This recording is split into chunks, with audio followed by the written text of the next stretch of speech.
సంవత్సరాల తరబడి ఎన్ని మందులు వాడినా మీ మోకాల నొప్పులు తగ్గట్లేదా? ప్రాణ పెయిన్ క్లినిక్ లో అత్యాధునిక చికిత్స. ఆంధ్రప్రదేశ్లో వాలంటీర్ల వ్యవహారం చినికి గాలివాన్లా మారుతోంది. ఏపీ హైకోర్టులో వాలంటీర్లకు సంబంధించిన కేసు విచారణ జరుగుతుండడమే ఇందుకు కారణంగా కనిపిస్తోంది. ఇటీవల కాలంలో వేల సంఖ్యలో వాలంటీర్లు తమ పదవులకు రాజీనామాలు చేశారు. అయితే వీరి రాజీనామాలను ఆమోదించవద్దంటూ భారత చైతన్య యోజన పార్టీ అధ్యక్షుడు రామచంద్ర యాదవ్ హైకోర్టులో పిటిషన్ దాఖలు చేశారు.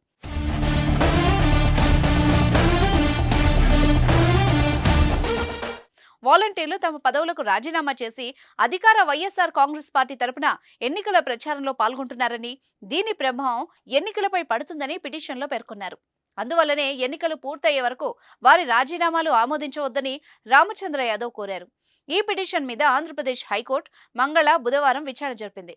మంగళవారం నాటి విచారణలో ఇప్పటి వరకు ఎంతమంది వాలంటీర్లు రాజీనామా చేశారో తెలియజేయాలి అంటూ అధికారులను హైకోర్టు ఆదేశించింది. అనంతరం విచారణను బుధవారానికి వాయిదా వేయగా, విచారణలో ఎంతమంది రాజీనామా చేశారన్న దానిపై ఎన్నికల సంఘం అధికారులు వివరాలు సమర్పించారు.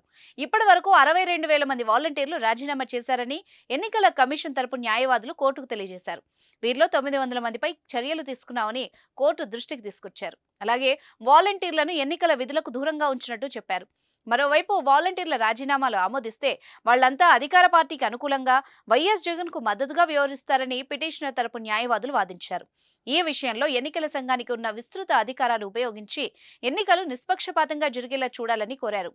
ఇరు వర్గాల వాదనలు విన్న హైకోర్టు పిటిషన్పై విచారణను 2 వారాలకు వాయిదా వేసింది. ఈ నెలాఖరు నాటికి ఈ ఇష్యూలో క్లారిటీ వచ్చే అవకాశం ఉంది.